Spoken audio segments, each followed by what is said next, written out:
Yes, hi. This is Raghavendra speaking. Yes, Raghav. Yes. Yeah, I worked as a business analyst as well as a Scrum Master Mm-hmm. in my previous project. So I have 6 months of experience. So basically, I was learning cloud from past 2 years. So that's how I gained interest in cloud DevOps as well. computing. Yeah.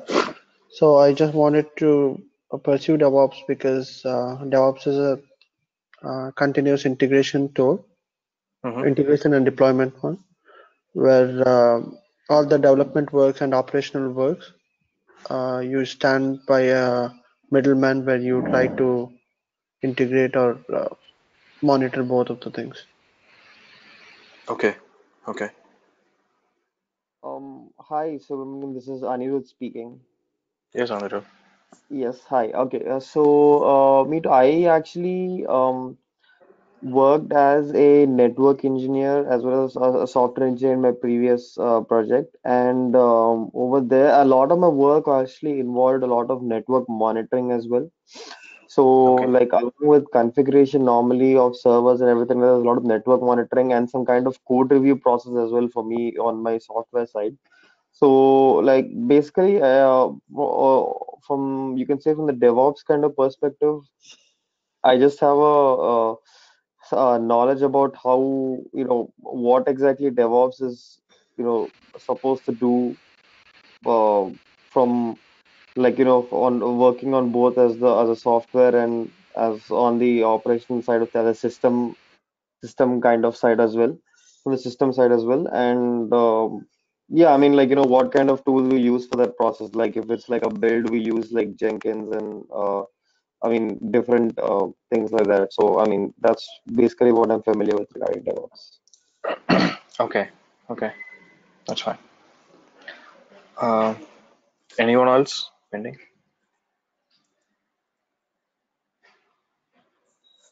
Okay. No one, I think, So, can okay. start. So it's you both. Okay. So, both of you have a basic idea of what is DevOps, is what I assume. Right?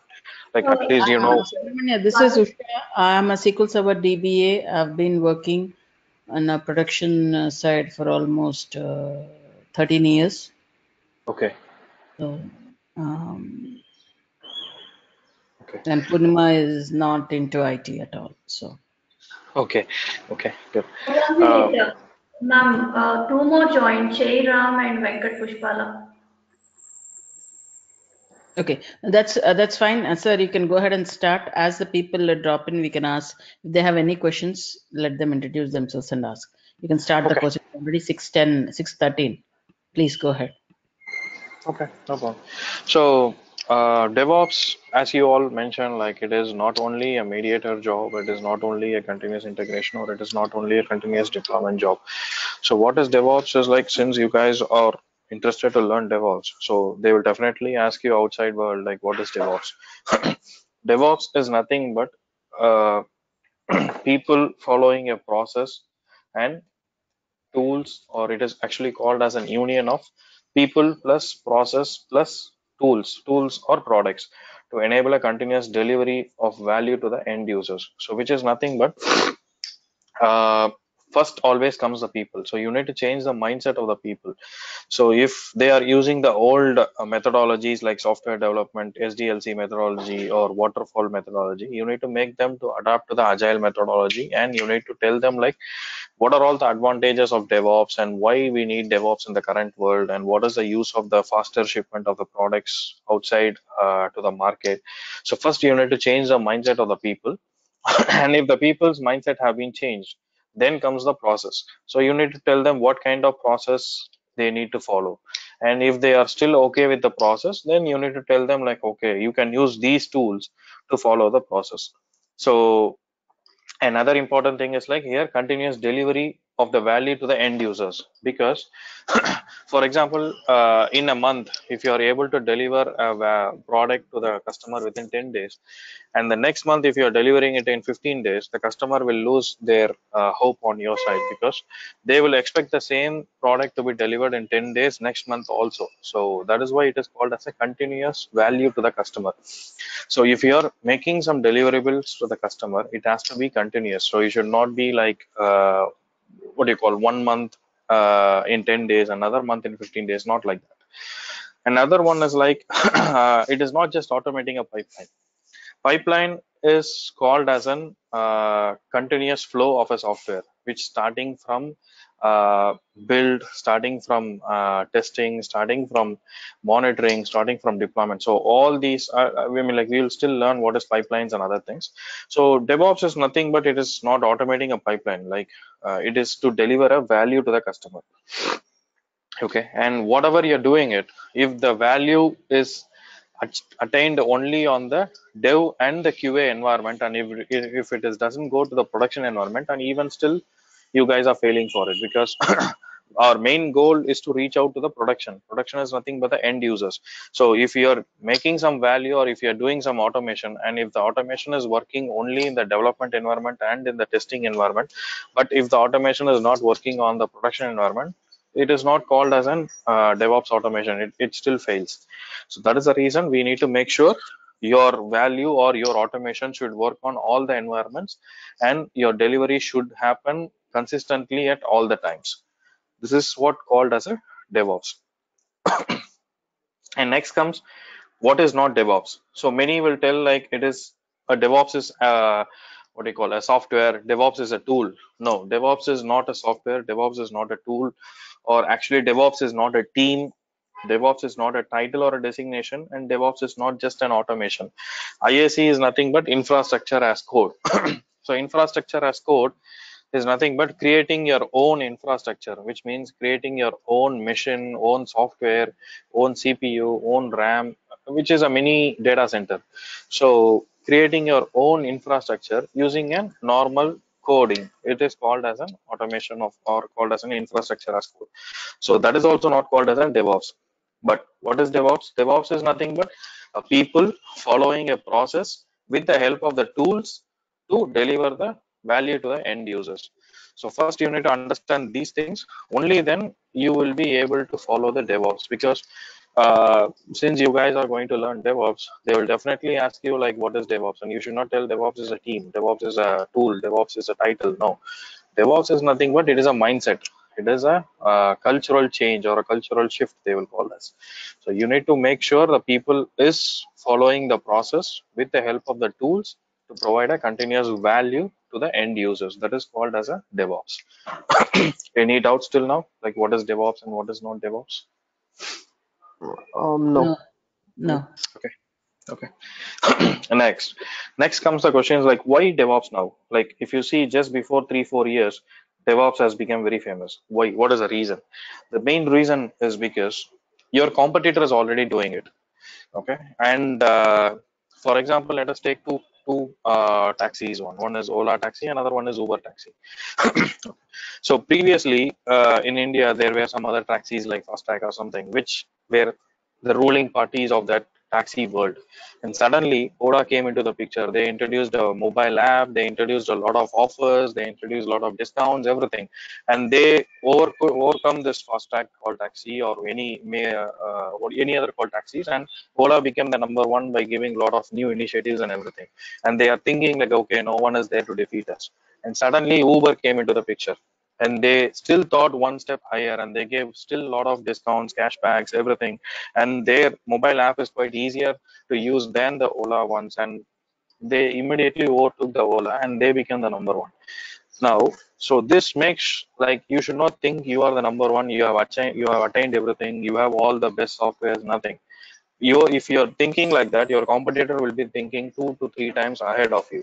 So that is the main reason of DevOps, which means your competitor is already one step ahead of you, and you need to be increased in the velocity. No one will like a software that is very slow. If you are using a mobile application or if you are using a website, and what if the website crashes often, or what if your mobile application is going or hanging up often, you will not again use that mobile app, or you will not again use that website. So it should increase in the velocity, and there should not be any downtime at all. So you should prepare such an application where there is no downtime, where there is no lagging, where there is no human errors, where there is no screen errors, nothing. So that is the reason DevOps has become very famous right now. Okay. And these are all the business cases, like why DevOps has become famous now. One is, as I told, first, speed to the market. Now, any clients who are giving the projects, they will be expecting their softwares much faster than the normal scenario. So in the normal waterfall model, a software development will take typically around 6 months to 1 year. So now in agile mode, a software delivery can happen within 1 or 2 months. So that is the reason they are introducing this agile along with the DevOps to make sure much faster delivery to the client or end users. The next one is continuous integration and delivery. As you all said, what is continuous integration, continuous delivery? It is nothing but when a developer has written some code, and if the developer has checked in the code into some other repository, immediately the build has to happen and the output has to deploy to the QA environment, and the testing has to happen automatically. And then after the testing, the product has to be delivered in a production environment. And again, the production testing has to happen and the notification has to be sent to all. This kind of end-to-end process is called as a continuous integration and the continuous delivery. And third one is like higher quality. As I said before, your product that you are making ready should be higher quality, fewer failures, and higher stability. So it should withstand any software. You should not make a software that should not tell like I will work only on the Windows 10 or I will work only on the Windows Server 2016. No, your software should work on any OS, any mechanism, any RAM, any CPU. So you should make such a software so that it would be easy for all the customers to use.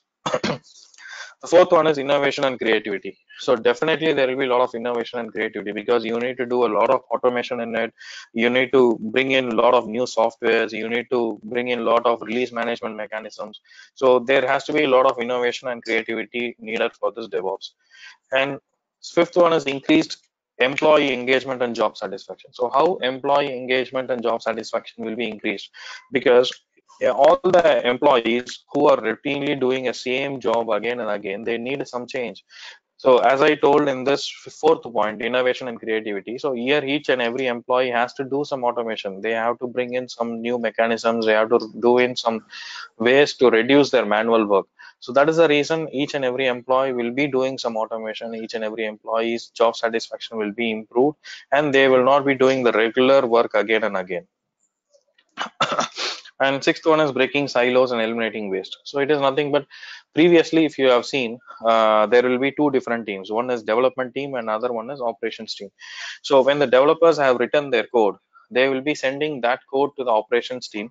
And when the operations team is trying to build that code into the production, if any failure comes, the operations team will straight away say like it is a development issue, and they will be sending that to the developer team. And development team will again tell like, no, this code was working fine in my environment, so there is some problem in your server. So development team will blame operations team, and operations team will again blame the development team. So this fight happens again and again. So that is called as a silos. So we have to break down that silos, and we have to eliminate waste. Eliminate waste in the sense, in this DevOps, what are all the waste in the sense like we need unnecessary softwares, unnecessary codings. So if there are 1,000 lines of code which does the same job, we can write the code of 400 lines again which does the same job. So unnecessary 600 lines of code is waste, unnecessary softwares is waste, unnecessary process is waste. So all these things have to be eliminated, and there has to be a silo break between the development team and the operations team, and everyone has to work together to attain a common goal. Seventh one is resource and cost reduction. Same. So if you are eliminating these waste, automatically the resource and cost reduction will be decreased. How come? Because if you are trying to install any unnecessary softwares on your machine, so your machine will have its performance down. So if you're eliminating those unnecessary softwares, your machine's performance will get increased. And the number of resources to do the automation, we can either increase or we can either decrease. So if there are 5 people doing a manual job, and the same manual job can be done by 2 people in an automated way, the rest of the 3 people we can utilize in some other project. So resource utilization can also be reduced, and those 3 resources cost can be utilized in some other project. So cost reduction can also be done. So all these are the main advantages of why DevOps is being celebrating now, quite famous. So any doubts on these slides till now? So far, it's clear. Clear, Okay. Subramanian. Okay, good. Okay, so these are just the normal questions. Like in the DevOps world, do we want to automate everything in the DevOps? Like as we mentioned about like automation. So it is not like do we want to automate everything in the DevOps? No. So everything cannot be automated. So there has to be certain things which has to be kept in a manual way. For example, there has been a scenario where they have done an end-to-end automation from the development environment to the QA environment to the production environment. So if there is any small bug happened in the development environment, so without checking, it goes to the QA environment and the same bug goes to the production environment as well, which affects the millions of customers, which affects the millions of business and everything. So that is the reason in the production environment alone, there has to be a manual gate or there has to be a manual approval kept in the place, so that whatever the error happens, it will stop on the production. So in the production, there will be a manual release manager who checks these list of all the problems and everything. And once if the release manager is convinced, then only he will approve that release into the production. So the answer to the first question is like, do you want to automate everything in the DevOps? No, we cannot automate everything in the DevOps. And still, do we need a manual testing in the world of DevOps? Yes. That is the reason. Like in the production environment, you need a manual testing. Even though if there are end-to-end automation test suites and everything available, you cannot believe that in the production, because production is like it has millions of customers, millions of money involved in it. So you still need a manual testing and the uh, automation or in the DevOps world. So this So is just. Subramanian, question for you is that what you're saying is if there is a DevOps, the testing needs to be done, they look for a manual QA or they don't look for automation? No, automation and manual both are there, but manual test case have to be run only on the production side. So the main reason is because you can keep the automation test cases on the development, you can keep the automation test cases on the QA, but you can still run the automation test cases on the production. But even though if you run the automation test cases on the production, you have to do a manual test case only once at least. Okay, got it. Okay, because you cannot trust that automation script in the production, even though if you have 100% correct and everything. So for that, either you should, I mean, like our company should be stabilized like Google, or it should be stabilized like Amazon, because Google does around 1,500 deployments every hour in the production. So the company is that much stabilized, and Amazon does around 4,000 deployments in the production per day. So they cannot sit and do the manual testing for 4,000 deployments per day, right? So that is because like their company has been that much stabilized and the code is very much stabilized and there will not be any error at all. That is the reason they have made an end-to-end automation. But if it is an upcoming company or if you are going to practice DevOps now, then there has to be definitely a manual testing kept in place. Okay, all right. Subramaniam, is this approach same for all the companies right now? I'm sorry, I didn't hear it properly. Is this approach remains the same for all the companies that deploy in the production? Yeah. Anything, this is same for all the things. Okay. Yeah. And I got a question too. Can you hear me, Subramaniam? Yes, I can. Who is that? Please introduce your name and then ask your question. Hi, Subramaniam. This is Chaitanya Ramsetti. I simply entered Chaitanya. So here's my question: if the companies can deploy their code, deploy their application with automation perfectly, then what would be the future requirement for DevOps? How can you assure that Right now, you said Amazon and the Google, they are deploying these many applications with the automation case. And why don't the small companies, when if you see the computing right now, I'm into Hadoop basically. So everything is changing into cloud computing. So they don't need servers. Like as these companies are acquiring to automation, why don't there would be a service in future for these small companies to afford the automation? So why don't they jump into the automation in the future? How can you upgrade that? Okay, so your question is like, in this automation world, will DevOps survive? Is what your question is, it? Yeah. Okay, so how is this automation done? That is my first question. Automation is done with the help of these DevOps tools only, right? Okay. How are you going to do an Absolutely. automation? It is not just a script No, alone. it's not completely automation. How it's DevOps going to survive? How the manual testing? What would be the job for the people if the automation came into existence? Mhm. Yeah, that's my actual question. See, manual testing is like not, I will not tell manual testing people will survive for next 5, 6 years. No, they have to learn automation as well. And now even automation has gone next up to the next level. Like there comes a mobile testing, there comes an AI testing, there comes an data science testing. So it is not like just alone with the manual testing the people can survive. At the same time, a DevOps people just with the basic knowledge on the DevOps, they cannot survive also, because a DevOps guy has to do an automation. So there will not be any separate team called as an automation team which does this automation. So if in case automation team does the automation also, what if like in the middle something fails? Who will be doing that automation? So take for example the same Amazon. Okay, so I'm saying the product has been stabilized, and that is the reason they're doing 1,500 deployments per hour. So if one deployment fails, and if that one automation fails, still people should know how to do that automation manually. So without knowing the manual process, you cannot automate it. And even though if you have automated it, there in some cases, if the automation fails, you should still know how to recover that automation, and you should still know to bypass that situation to do it manually. That is when the original need of DevOps comes into the picture, or original need of the DevOps people comes into the picture. Okay, yeah, I got it now. So as long as automation runs, people will not actually look for you. But if the automation fails, they will immediately ask, okay, where is the DevOps guy? Call him. The automation is failing. I need this software urgently. There is a downtime. I need this urgently. So only then your scope will get increased, and you have to fix that automation, because you are the ones who knows how to do this build and deployment manually also, as well as you will know how to run it on the automation way also.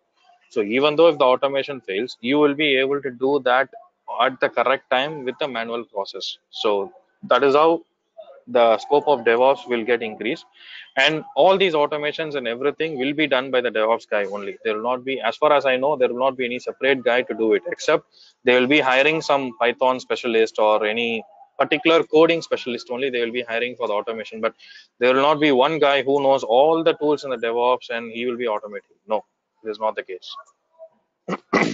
Oh, I got it. Thank you. Then if the automation increases, and there would be no errors, you mean like there would be no future highest requirement for the So if the DevOps? automation is not even failing, they will make you to do on some other work which is manual. So it is Okay. not like only one project Okay. that has been running in your organization, right? Okay, got it. Thank you.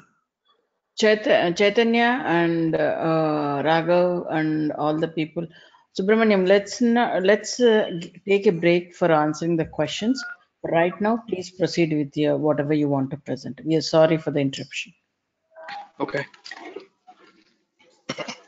Okay. So this the dev plus ops collaboration. Like as I told, there will be two different teams. One is developing team, another one is operations team, and they will fight together. So the first one indicates before DevOps culture, like this QA operations and securities will be a separate team, and developer will be separate, and both will always have a fight. But after the DevOps culture, everyone will work together, and everyone will involve, and developers will know what is operations guy doing, and the operations will understand what developers are doing, and they will sit together to deliver the final product. And that is how the dev plus ops collaboration will be.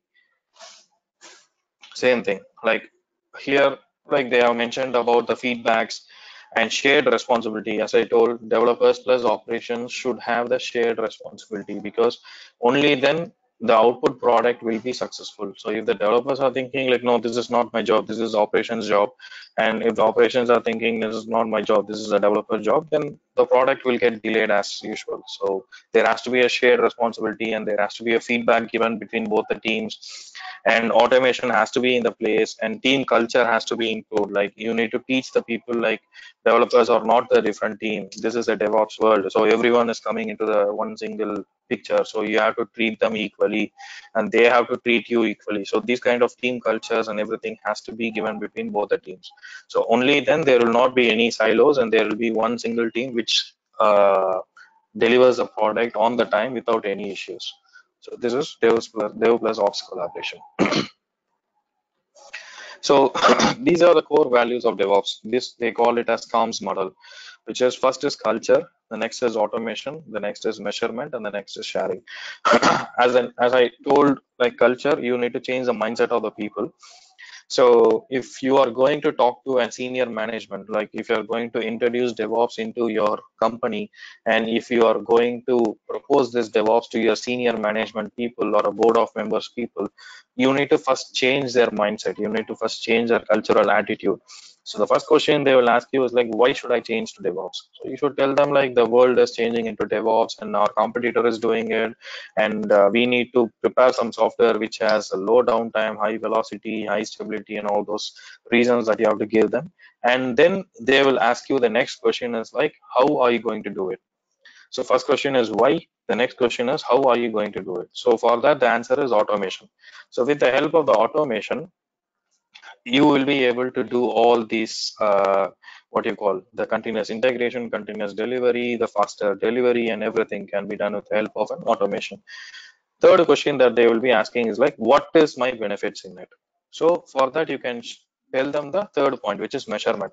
You can calculate the measurements of how many hours versus how many hours of manual work has been done before DevOps, and how many hours of automated way has been done after DevOps. So this kind of calculations you can take, and how many people have been reallocated, and how many people have been moved over here, and what is the number of hours or number of dollars per hours for the people. So all these calculations can be done with the help of these automation measurement, and you can show it to the senior management. And if they are okay and if they are satisfied with it, then they will share the same thing to the respective other members. So this is called as a core values of DevOps. Okay. The next is DevOps in three ways. So first way is system thinking. So you have to think in a way, a developer has to think like, my my code will be running in the production, and the production system is a Windows server, and my OS is Windows 10. So he has to think in such a way that the system will behave, and he has to write the code, because he should not write the code that works only on his system. So he should change his way of thinking according to the system, and then he has to write the code. The next is like amplifying feedback loops. So the operations team will or should have to tell to the developers like, why their code is getting failed often, and what is the main criteria for it, and if there is any library files, or if there is any dependency files that is missing, or if sometimes what happens is like, the developers will be using Java 1.9, but in the production environment there will only be Java 1.7. So there has to be an equal sharing. Like, the operations team should tell to the developers like, please write your code which supports Java 1.7, something like this. So there has to be an amplifying feedback loops between these two teams. The next one is like continual experiment. So this is nothing but an automation. So you should not stay as it is, like, okay, I'm doing this manual job and it is quite easy for me, so let me try to do it again and again. No, you should try to automate whatever that you can on the DevOps world, so that you can focus on the other activities. And that is how the cultural or a continuous experimentation and learning will be possible in the DevOps. So these are all the three ways of DevOps, how it is going on now. And this is like, everyone knows what is a waterfall model. Like, this is just an SDLC lifecycle of waterfall model, and this is the agile model. So does anyone want to explain? I mean, like, do you want me to explain what is Agile and Waterfall? We No, are no. clear about that. Yeah, good. Okay. Go ahead. Okay. This is the Agile 2.0 methodology, which is called as a Spotify mode, which just came some 1.5 years back. So this is just a picture that I kept over here so that the DevOps doesn't even, I mean, like, DevOps not only applies on the waterfall mode, DevOps applies on the Agile mode, and DevOps is applying on the Agile 2.0 mode as well. So this has nothing to do with the DevOps. This is just an Agile methodology mode. And these are all the 5 key principles of DevOps, like people over process over tools. So always remember, people comes first, because without changing the mindset of the people, you cannot bring in any new methodologies, you cannot bring in any new process. So always people comes into the picture first, and then comes the process, and then comes the tools, because tools will be changing each and every day. The tools that I was using 5-6 years back is not even in the existence at present. So tools always is being kept at the last. So people, then comes the process, and then comes the tools. The next one is continuous delivery. Continuous delivery is nothing but end to end, like starting from the check-in from the developers till the code is reflecting into the production. So that is called as a continuous delivery. And the next is lean management. Lean is nothing but eliminating waste as per Agile methodology. As I told you, what are all the list of waste? Some team will have the resource waste, some team will have the cost waste, some team will have the software waste, some teams will have unnecessary process waste. So we need to eliminate certain things which makes your DevOps process quite easier, and it should make your software delivering to the customer as soon as possible without any hurdles. So you have to follow those mechanisms according to the lean. The fourth one is visible ops change control. So which is nothing but, if the operations team is making any changes on their servers, or if they are making any patches upgrade or any software upgrade, they have to make it visible to the others, because based on that only the developers will be writing their codes. As I indicated in the 3 ways of DevOps, systems thinking way, the developer will be writing their code based on their production systems only. So if the operations team is making any changes to the particular environment, they have to visibly announce it to the other developers or other peoples who are reliable on the production systems. Fifth one is infrastructure as code. As I said before, infrastructure as code is nothing but creating your own infrastructure with the help of the code. So at present, this infrastructure as code supports 2 languages, which is JSON and YAML. So in the coming days, it might also support Python or any other languages that is needed. So which is nothing but, if you have your cloud mission, for example, if you have an AWS EC2 mission, and inside that mission, if you have Java software installed, .NET Core version installed, and if you have 3 to 5 coding languages and everything installed on that, and if you need the same replica in some other environment or some other area, you can take the clone of that particular machine and convert that as a code, and you can easily deploy that code into another region or another country. So that kind of mechanism is called as an infrastructure as code. Okay, so these are all the 5 key principles of DevOps, and these are all the best practices of DevOps that every company should attain. The first one is like incident command system. So every company or every team should definitely have an incident management system. An incident management system is nothing but, if there are any bugs or if there are any issues, they have to log into a ticketing mechanism. So that is called as an incident mechanism. And the ninth one is like developers on call. So you would probably hear, like, there will generally be an operations team on the call, but why developers should be on the call? That is because developers are the one who are writing the code, and during the production and production scenario, if any build failures happens, the DBA or the Unix or the support guy doesn't even know what is that code. So to fix that code immediately and to do a hot fix, a developer should be there on the call during every production deployment. The next one is public status pages.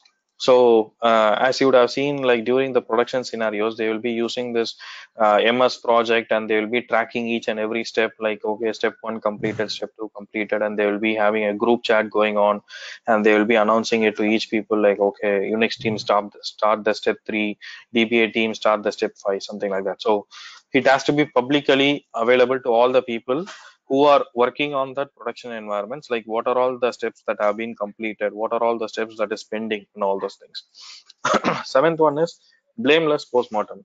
So if there is any if there is any production failure, and if a particular guy has done some mistakes, if he has deployed it on a wrong server, you should not blame that guy in front of everyone and then scold him for that. So at that point of time, you should be trying to resolve the situation, and then without anyone looking into it, you should call that guy separately and you should ask them like what is the main reason for it, and you should try to make sure like that guy is not feeling insecure or that guy is not feeling somewhat awkward. So that kind of mechanisms you should bring in, as well as you need to find the root cause analysis with the help of the fishbone diagram or whatever it is. So that mechanism is called as a blameless postmortem.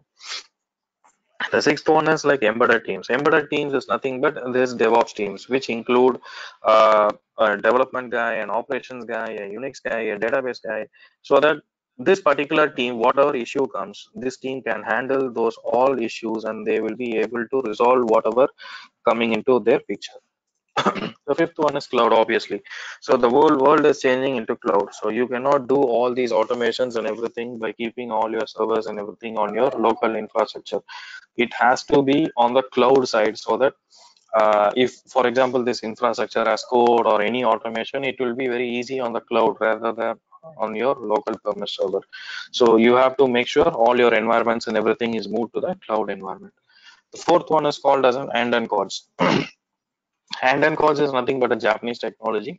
So it is used in the Toyota mechanism. So if, for example, if someone is trying to launch an application, and or if a developer has written some code, and during the QA testing, if the testers have found out like, okay, there is some bugs, they should not allow that code to go into the production. But nowadays what happens is like the developers are sending the code to the QA testing team, and the testing team finds some one or two bugs, and if the bugs are not high critical, if there are just minor or a major bugs, they are just ignoring it and they are sending it to the production. And during the production release, if the real customer is finding out that issues, that will become a bad name to the company. So that is the reason, like if the developer knows like the code has certain issues, they should not send it to the QA team. And if suppose QA team finds that issue also, they should not release this to the production. They should immediately stop this code going to the production. That's called as a hand-and codes.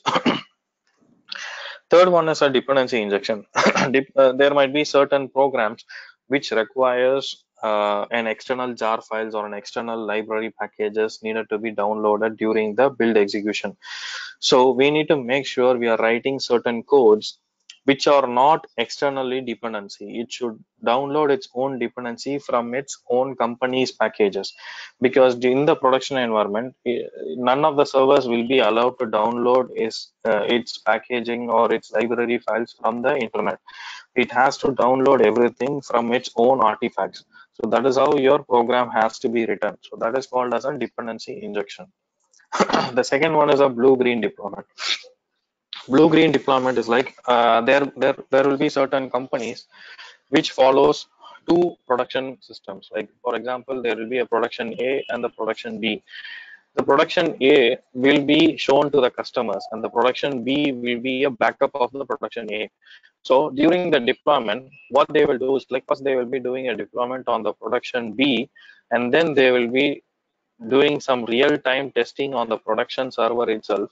And if everything is working, they will just change the switch, or they will just change the link provided between A and B and point it out to the B, so that customers will not face any downtime and customers will see the real-time updates without any issues. And then now A becomes free, and again they will do the deployment on the A.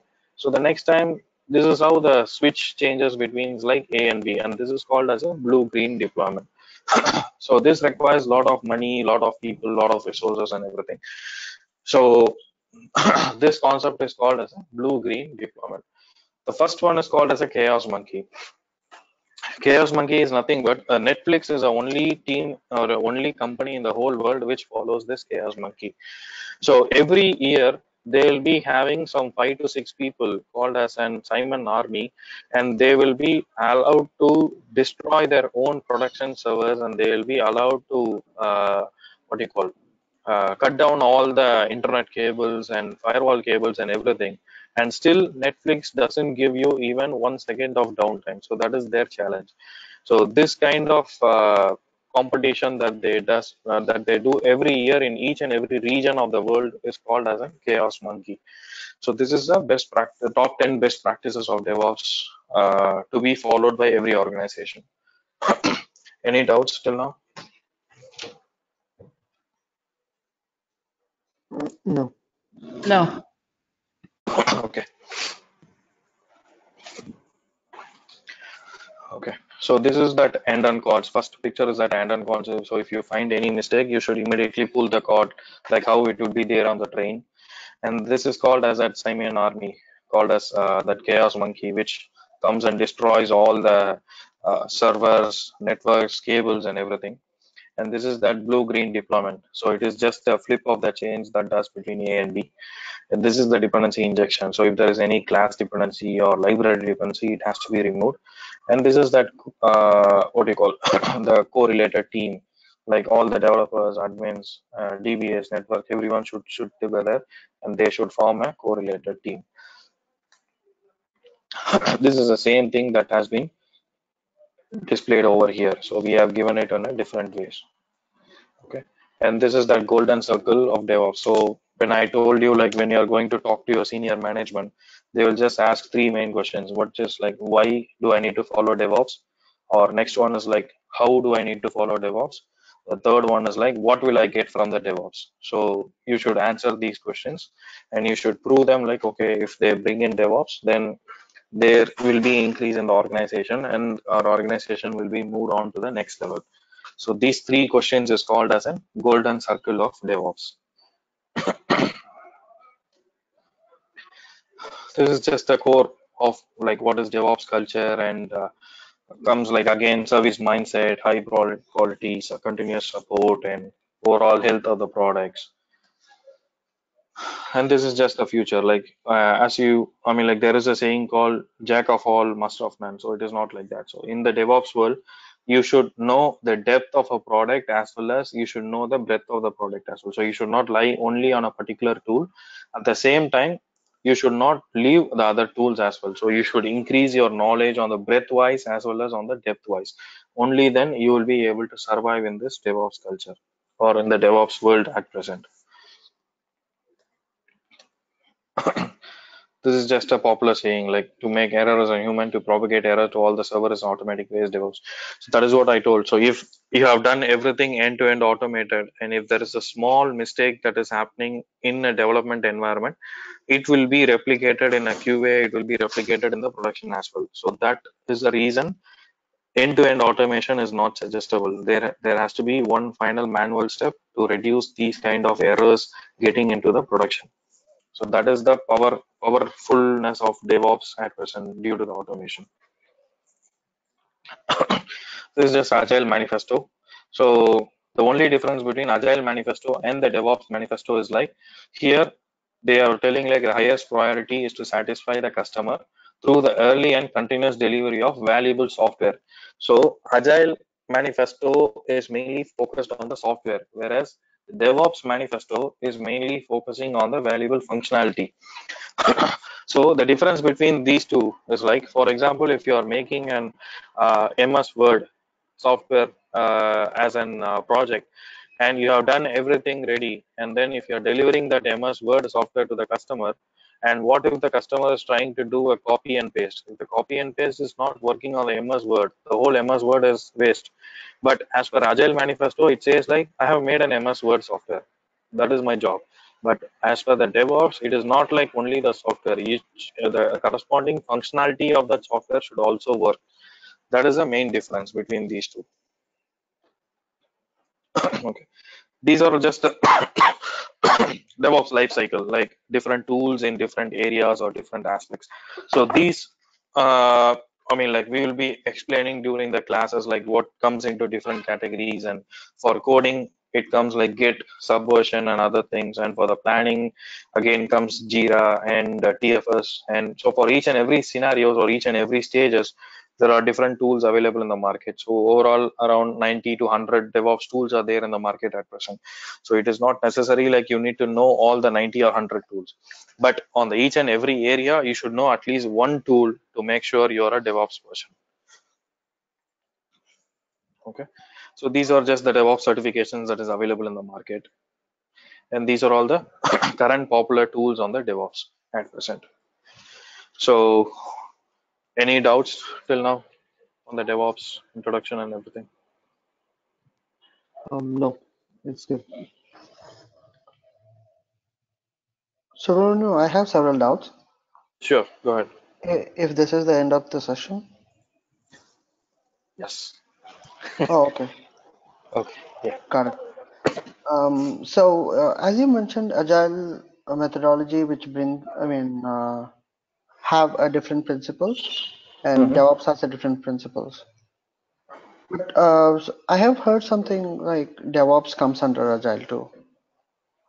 See, DevOps comes under Agile, that's fine, but I'm not saying Agile has a different principle, DevOps has a different principle. No. Agile has a different principles. DevOps follows the functionality of that principle.